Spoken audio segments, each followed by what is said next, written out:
Vamos a ocuparnos de la situación de los emigrantes venezolanos en nuestro país. No es nada nuevo si les cuento que el Perú es probablemente el país de América Latina que más migrantes venezolanos ha recibido.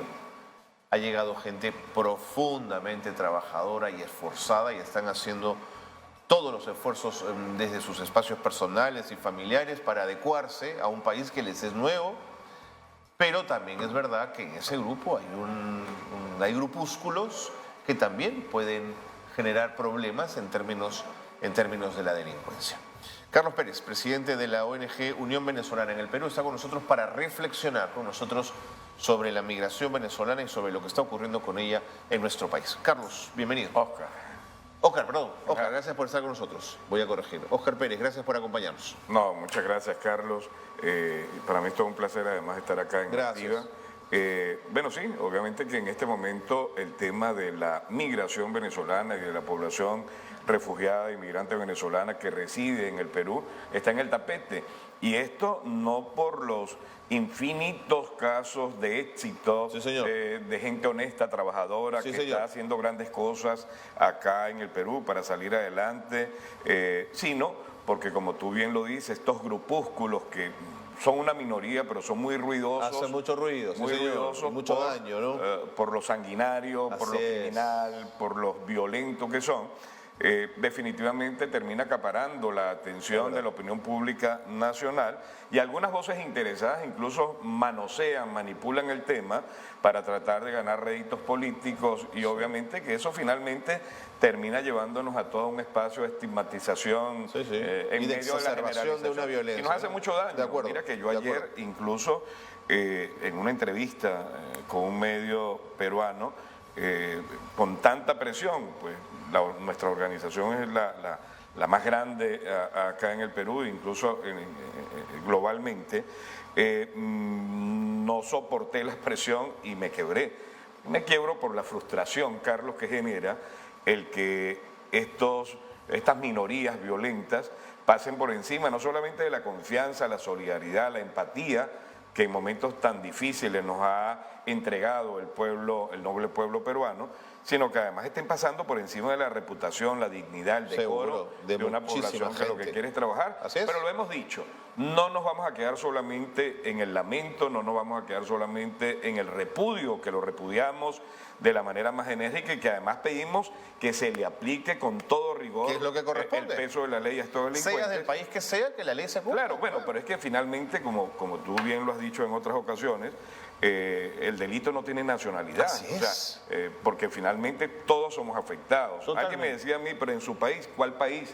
Porque yo nací en Venezuela, pero mi país es Perú, porque aquí vivo, aquí duermo, aquí me levanto, aquí como, aquí camino, aquí trabajo, aquí produzco. Entonces, este es mi país y todo lo bueno o malo que pasa en el Perú, a cualquiera de los que estamos acá nos afecta o nos hace bien, ¿no?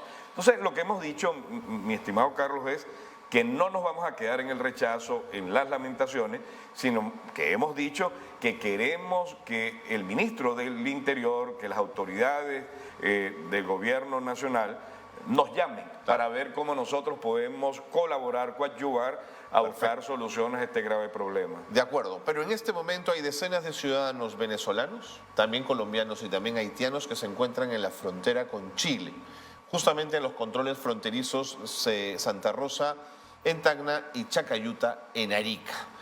Están intentando ingresar al Perú. Oscar, Chile los expulsa, el Perú no los recibe. ¿Cómo resolvemos esto?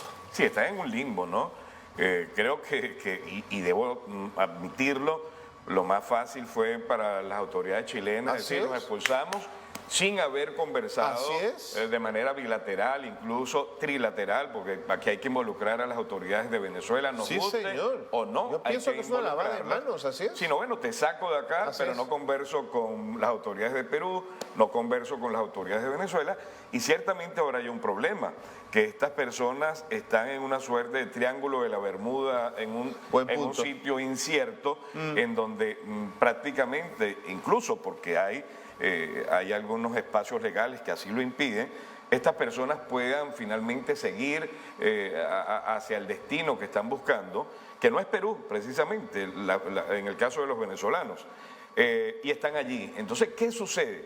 Creo que esto en primer lugar, y creo que el Perú ha tomado la iniciativa, tiene que ser abordado al más alto nivel, involucrando a las cancillerías de Chile, de Perú y de Venezuela, porque este es un problema que también tienen que ver las autoridades venezolanas, independientemente de que nos guste o no nos guste el gobierno de Maduro, es el gobierno que está allí, hay que buscar una solución. Porque algunas, o la mayoría de estas personas, lo que quieren es seguir en tránsito, en movilidad hacia Venezuela. Ahora, hay otro problema. Nosotros estamos proponiendo, y lo hemos hablado con el ACNUR para que eleve esta consideración al más alto nivel del gobierno peruano, que se otorguen unas suertes de salvoconductos que le permitan a las personas no quedarse, o sea, no ingresar al Perú para quedarse, sino para transitar por territorio peruano en movilidad hacia Venezuela. Ahora, aquí el otro problema es, ok, te dejo transitar por Perú, pero ¿y Ecuador? Entonces tienes que involucrar a otro, ¿y Colombia? otro país más en esta discusión. Colombia finalmente no, porque tiene algunas flexibilidades en esta materia. Es lo que ¿Por qué la tiene? ¿Por ser frontera con Venezuela? Mira, no, para los venezolanos pueden ingresar a Colombia, transitar por Colombia, perfecto. Independientemente de que no hayan sellado su tránsito por otro país, pero Ecuador no. De acuerdo. Y el Perú tampoco. De acuerdo. Chile no los quiere. Quieren algunos irse a Desaguadero para transitar por Bolivia y finalmente cruzar hacia Colombia vía Bolivia o probablemente Brasil, que también les permitiría el ingreso. Entonces yo creo que aquí lo que impera para buscar una solución definitiva, y creo que con la participación del ACNUR, que es la oficina del Alto Comisionado para los Refugiados de las Naciones Unidas, de la Organización Internacional para las Migraciones. OIM tiene que intervenir también. Buscar junto a las tres cancillerías una solución definitiva a este problema, y hay que buscarlo ya, mi querido Carlos, porque este problema apenas está comenzando. Eso percibo también. Entonces tienes que buscar de abordarlo de una vez. Con solución de largo aliento además, porque esto va a seguir ocurriendo. Ahora, ¿qué hemos dicho nosotros, por ejemplo? De manera recurrente, mensualmente, están saliendo unos vuelos humanitarios del gobierno venezolano desde el aeropuerto Jorge Chávez. Pues bien, hay que conversar al más alto nivel con el gobierno venezolano para que algunos de estos vuelos humanitarios sean orientados para sacar a estas personas que están en este problema en la frontera chilena-peruana. Entonces, uno de estos vuelos que en lugar de salir de Jorge Chávez salgan desde Tacna, y esta pobre gente, porque probablemente haya algunos ladronzuelos allí, haya algunos delincuentes. No, pero hay gestantes también. Pero estoy seguro que hay mucha gente buena, la inmensa mayoría de la gente que está ahí es gente buena, gente proba, que lo que quiere es irse a su país. Estaban en Chile, ya no pueden estar más en Chile, o no quieren estar más en Chile, quieren regresar a Venezuela y ahora no pueden. De acuerdo, de acuerdo. Óscar, yo recuerdo que antes de la irrupción de Chávez y luego de Maduro en el poder, ya Venezuela mostraba serios problemas de seguridad ciudadana. Es más, tenía uno de los índices de homicidios más grandes de la región, digamos, disputaban con Centroamérica ese lugar, lamentablemente. Yo quería preguntarte si el modus operandi de esa delincuencia que ustedes vieron crecer en Venezuela se parece a lo que estamos viviendo en el Perú. La moto, el extorsionador, el disparo, salgo corriendo, ¿tiene elementos que usted vincularía?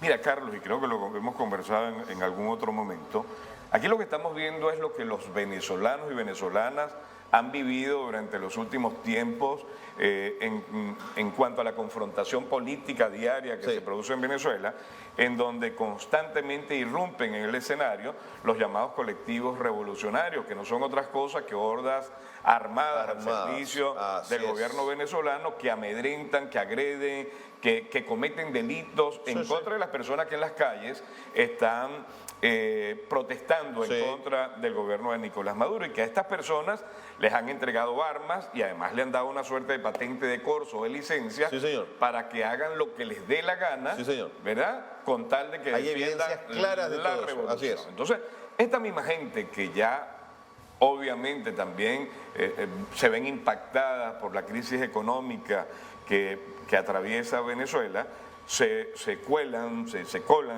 entre la gente buena que está saliendo en búsqueda de oportunidades, y ellos están saliendo también, como ya no hay prácticamente a nadie a quien robar en Venezuela, pero tampoco están recibiendo las mismas dádivas, las mismas recompensas, las mismas remuneraciones. Se les ha caído el negocio, vaya. Están saliendo al país. Están saliendo con las armas que en algún momento alguien les dio. Seguro. Para que amedrentaran a la gente en las calles. Entonces, esta gente que ha actuado con total contubernio con quienes han querido sostenerse en el poder usando la violencia como parte de una política de Estado, son los que están saliendo. Y quiero decirte algo además, mi estimado Carlos, que para mí no es nada normal, y créeme, probablemente que esto es un tanto subjetivo lo que te voy a decir. De acuerdo. Para mí no es nada normal esta escalada, esta seguidilla de eventos criminales que se están suscitando en territorio peruano, precisamente cuando estamos en víspera de que se produzcan algunas o se tomen algunas decisiones en favor del proceso de integración de la población refugiada e inmigrante venezolana. Políticamente lo están moviendo desde... Mira, para mí es subjetivo. No, pero es una mirada válida. Pero obviamente que a mí me genera muchísima suspicacia, me genera mucho ruido interno esta seguidilla. O sea, es que mi desesperación está, y te lo digo con total franqueza, ha llegado a tal punto mi desesperación que cada vez que veo los noticieros y veo que se produce un hecho criminal, prácticamente cruzo los dedos, ligando, rogando que no se trate de un delincuente venezolano, porque es que no me parece nada normal. Y bueno, y vienen a mi mente muchos episodios históricos, el puerto de Mariel, los Marielitos, por supuesto, vienen a mí tantas cosas a la cabeza que, repito, es subjetivo, porque tampoco quiero que se entienda de que estoy tratando de desviar la atención. No, pero teje usted hilos que pueden llevarnos finalmente a comprender mejor el fenómeno. Y que hay que abordar, Carlos, definitivamente. De acuerdo. Y que hemos dicho, sí, hay una violencia exacerbada en el comportamiento de estas personas, no es normal el comportamiento, bueno, de hecho, no es normal delinquir, pero en este caso incluso es exageradamente normal. ¿Qué hemos dicho? Que qué mejor aliado para comenzar a buscar una solución a este problema que la comunidad venezolana organizada. O sea, es imposible, y esto lo digo con mucho respeto y humildad, encontrar una solución definitiva a este problema si no se involucra a la comunidad venezolana organizada para buscar solución. Porque es que además te lo digo, multicausal pero es que además te lo digo, ¿quién mejor que yo para identificar al choro de mi barrio, al delincuente de mi barrio allá en Venezuela? Ese era mi punto. Si yo lo veo caminando por una calle de San Isidro, ahí está, lo reconoce. ¿qué hace este tipo acá? Claro. Si yo tengo la vía de comunicación, de coordinación con las autoridades, digo, el delincuente de mi barrio en Venezuela está aquí, ojo, no debe estar haciendo nada bueno. Buenísimo. Oscar, 30 segundos para cerrar. La decisión respecto a los limpiaparabrisas, estigmatizándolos a todos como delincuentes y como violentos, ¿cuánto les ha dolido, cuánto les ha afectado?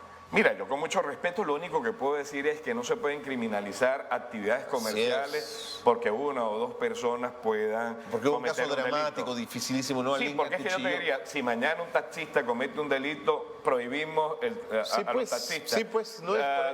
3 policías nacionales del Perú presuntamente violaron a una mujer en una comisaría en la provincia de Carabaya, en Puno. Cerramos la policía. Creo que es equivocado, pero la respeto, por supuesto. Y puedo opinar en este caso porque obviamente a nivel local sí puedo hablar, no me estoy inmiscuyendo en políticas nacionales, pero sí creo que hay ahí una suerte han como reculado un poco porque ahora, después que lo han eliminado, están hablando de que van a empadronarlo. Creo que era al revés. Empadronar, regular y bueno, después prohibir que otros que no están empadronados puedan ejercer este trabajo. Oscar, muchas gracias por haber estado con nosotros esta mañana, por hablar de la problemática de los migrantes venezolanos en el Perú. Muchas gracias. Gracias.